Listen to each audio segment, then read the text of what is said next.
दोस्तों, प्यार हो या फिर रिश्ते हों या फिर पैसे हों, जो इंसान इसकी कद्र करना नहीं जानता तो फिर इन तीनों चीज़ का कोई महत्व नहीं है। कुछ ऐसे ही कहानी लेकर के आया हूँ आज की।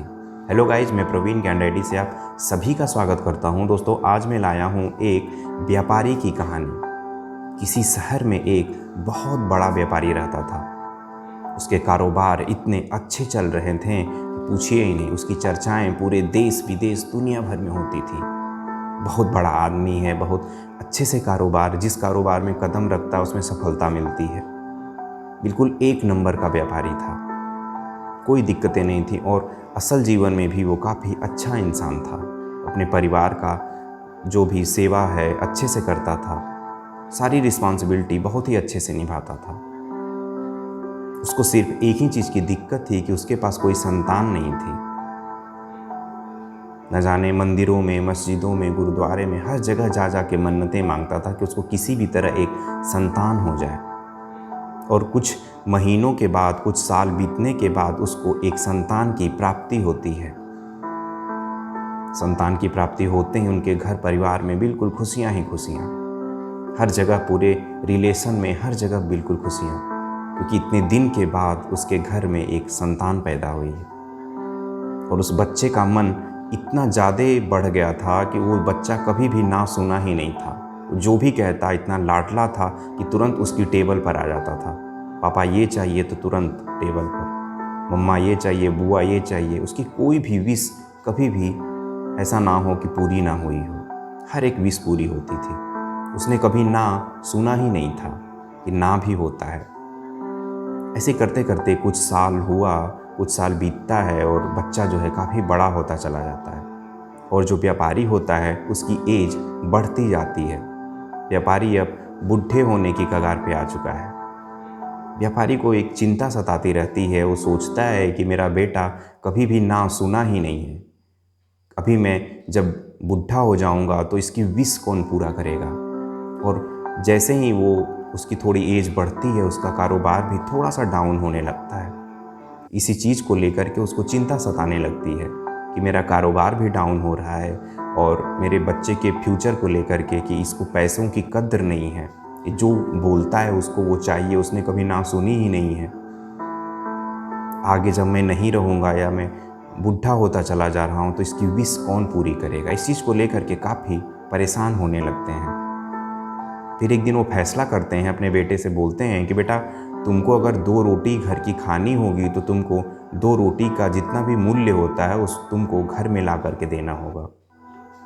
2 रोटी का जितना भी पैसा होता होगा तुम्हें हमको देना होगा, तभी तुमको घर से 2 रोटी मिलेगी, वरना तुम 2 रोटी भी नहीं मिल पाएगी तुम्हें घर से। ऐसा कदम उठाते हैं। बच्चा बिल्कुल हवा में बातों को ले लेता है, सोचता है कि कोई क्या, हमको इतने चाहने वाले हैं, कहीं से भी 2 रोटी के पैसे मिल जाएंगे।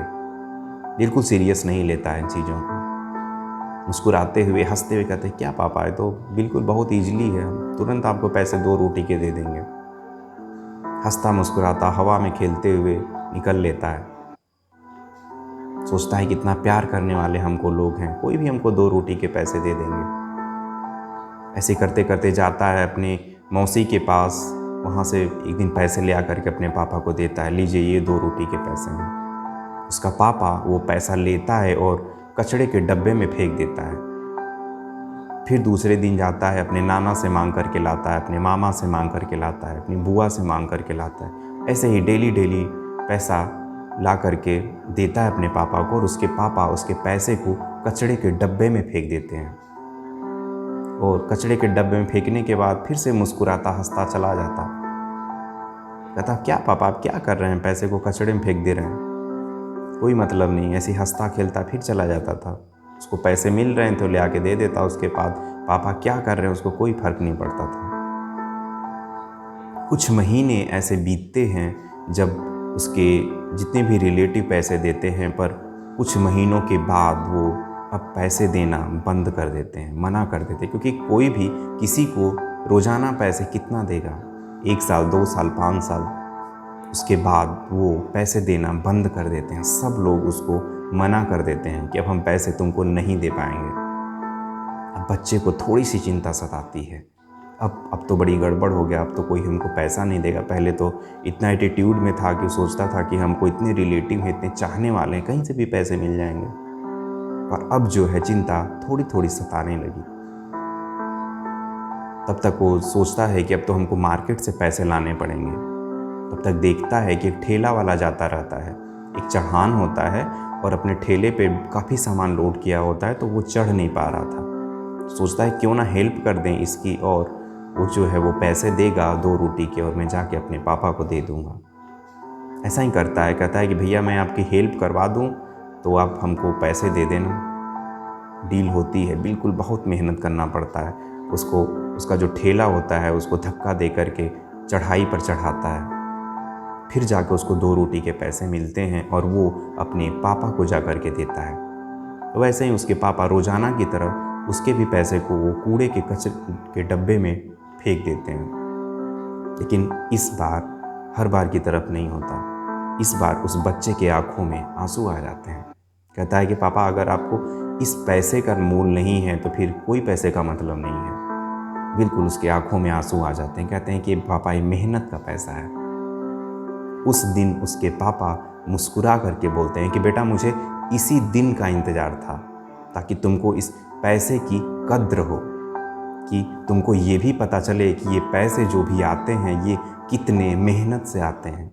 तो दोस्तों हमारी रियल लाइफ में भी यही होता है कि हमारे पास बहुत सी सारी संपन्नताएं होती हैं, हमारी आर्थिक स्थिति बहुत ही मजबूत होती है। हम अपने बच्चों को इतना प्यार करते हैं कि किसी भी चीज़ की कमी नहीं होने देते, लेकिन हम भूल जाते हैं कि उनको इन चीज़ों को भी सिखाना बहुत ज़रूरी है कि हमारे जीवन में उन पैसों का मोल क्या है। उनको मेहनत करना भी सिखाना बहुत ज़रूरी है, क्योंकि उनको ये बताना बहुत ज़रूरी है कि कितना मेहनत करके उन पैसों को लाया जाता है, ताकि वो भी मेहनत कर सकें और अपने फ्यूचर में ऐसे ही आपकी तरह आगे बढ़ सकें। तो कभी भी अपने बच्चों को अच्छी शिक्षा के साथ, अच्छे लाड़ प्यार के साथ, अच्छे प्यार के साथ उस मेहनत करना ज़रूर सिखाइए, क्योंकि जब तक उनको किसी अपने प्यार की या किसी भी रिश्ते की या अपने पैसों की जब तक कद्र नहीं होगी, तब तक वो उनकी इज्जत करना नहीं सीखेंगे। तो जैसा कि आपका दोस्त कहता है कि अपनों के प्यार के साथ, उस ईश्वर पे विश्वास के साथ कि चलो ज़िंदगी में कुछ ऐसा कर लिया जाए कि जाने के बाद भी आपको हमेशा याद किया जाए। अगले हफ्ते मिलता हूँ फिर से प्यारी सी कहानी के साथ। तब तक आप खुश रहिए, मस्त रहिए और हमेशा मुस्कुराते रहिए, और अपने बच्चों को मेहनत करना ज़रूर सिखाइए। जय हिंद।